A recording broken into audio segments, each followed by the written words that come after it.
Une question a été soulevée. C'est celle de savoir si vous avez un vaccin, comment allez-vous le distribuer correctement, comment le rendre disponible rapidement. Bien, lorsque nous aurons le vaccin, nous avons les militaires tous alignés et ils vont s'en occuper de manière très puissante. Ce sont des personnes qui généralement ne gèrent pas les vaccins, ce sont des soldats et ils font beaucoup d'autres choses qui franchement sont plus difficiles. Mais nous savons notre général et sur le plan logistique, il est prêt. Tony, tu veux dire quelque chose à ce sujet? C'est correct.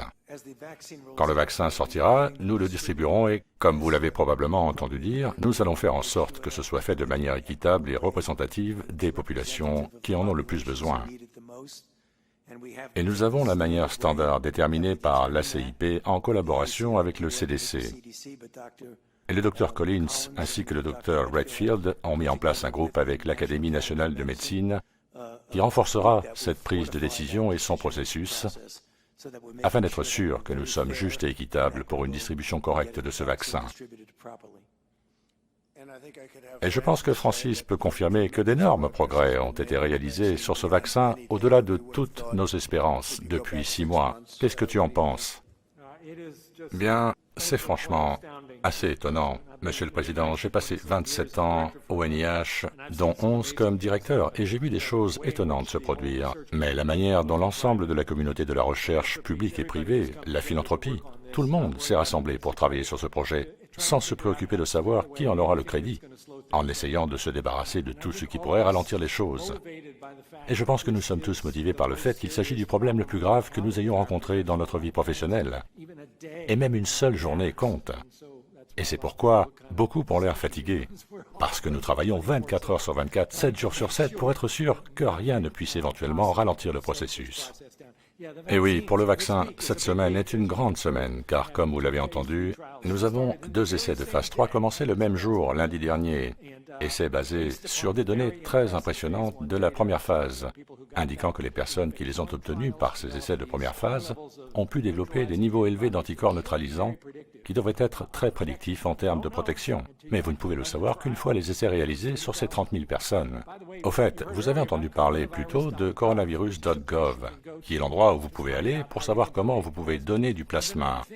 Il y a une autre chose que vous pouvez faire si vous allez sur ce site web, c'est de vous inscrire comme personne intéressée par un test du vaccin. Nous avons besoin de gens qui se portent volontaires pour cela, parce qu'avec ces 4 ou 5 phases de test à venir très rapidement, qui chacune nécessite 30 000 bénévoles, cela fait beaucoup de monde, et nous en avons besoin. Oui, Francis, et nous travaillons très bien avec d'autres pays. C'est exact, en effet, et la science a toujours été internationale, et elle l'est certainement à l'heure actuelle. Nous travaillons avec nos collègues d'Europe, du Royaume-Uni et d'Asie, d'une manière qui, je pense, représente la meilleure des meilleures. Et une fois de plus, tout le monde le reconnaît, nous sommes tous impliqués partout à travers le monde. Bon, soyons clairs. Après cette intervention de M. Trump et de ses acolytes, intervention dans laquelle il nous précise que l'armée US s'occupera de la distribution de ce vaccin, on ne peut plus toxique, de manière puissante, et que les pro-Trump qualifieront de simple élément de langage servant à jouer le jeu de l'engeance, alors qu'il œuvre en sous-main tel un sauveur masqué pour le bien du peuple. Faisons un petit retour en arrière, à savoir en novembre 2016, au moment du dernier round de l'élection de la présidence US. Je m'appuie pour ce faire sur une publication du site redefininggod.com intitulée « Trump et Poutine, agents de Chabad Lubavitch », dont je vous ai traduit l'essentiel. Ne trouvez-vous pas intéressant que parmi tous les candidats qui se sont présentés à la présidence US en 2016, tant du côté républicain que du côté démocrate, les 2 prétendants finalement choisis ont des filles mariées avec l'élite des Juifs de New York. Le mari de Chelsea Clinton, Mark Medvinsky, est un ancien de Goldman Sachs qui dirige son propre fonds spéculatif à New York. Le fonds aurait perdu près de 90% de l'argent de ses investisseurs, et son père, Edward Medvinsky, a détourné plus de 10 millions de dollars auprès de personnes par le biais d'une chaîne de Ponzi et d'escroquerie par courrier électronique connue sous le nom de Nigeria Scam et a été reconnu coupable de fraude en 2001. Le mari d'Ivanka Trump, Jared Kushner, dirige une holding et une société de développement immobilier très fructueuse à New York.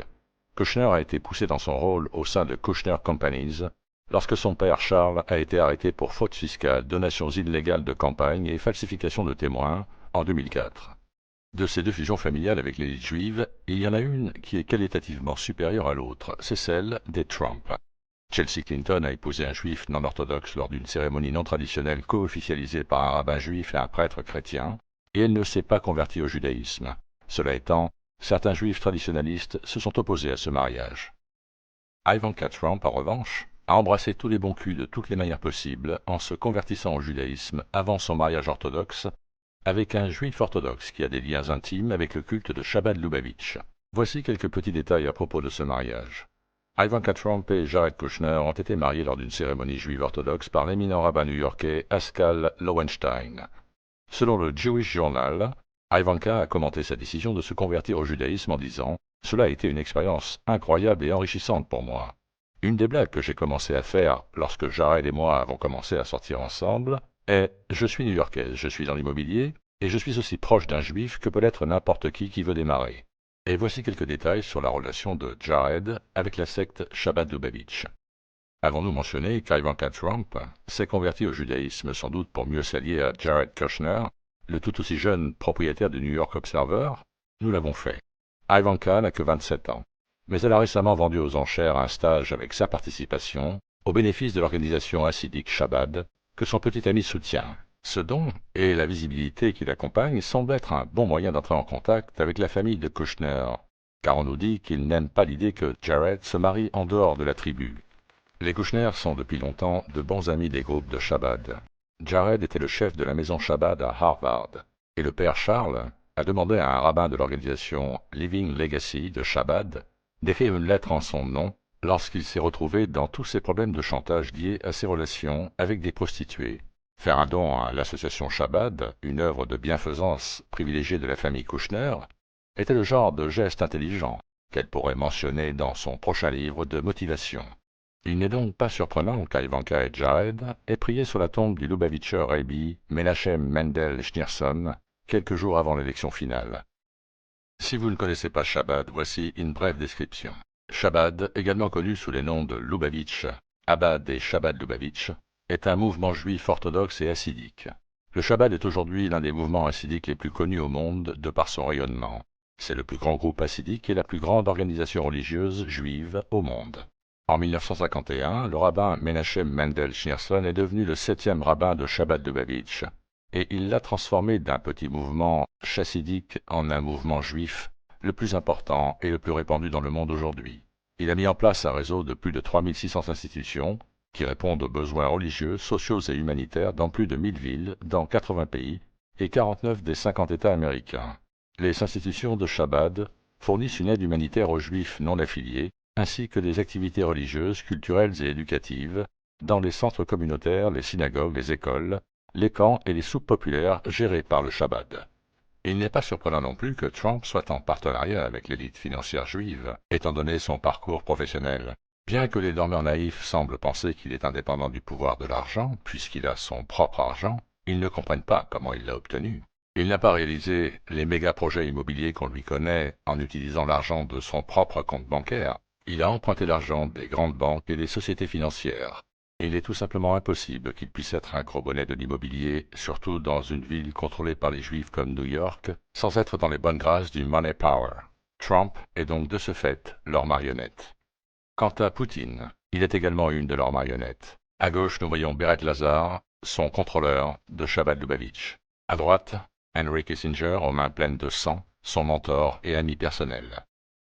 En conclusion, je dirais que, sur la scène internationale, Trump et Poutine sont les deux faces d'un même shekel. Et sur la scène nationale US, Trump et Biden sont également les deux faces d'un même shekel. Ce qui revient à dire, concrètement, que lors des prochaines élections US, les Américains auront le choix entre la peste et le choléra. Mes amis, l'automne qui s'annonce va être très compliqué. Et tous ceux qui placent leur espoir dans Donald J. Trump vont au-devant de graves déconvenues. Merci de votre attention et à très bientôt sur ITV.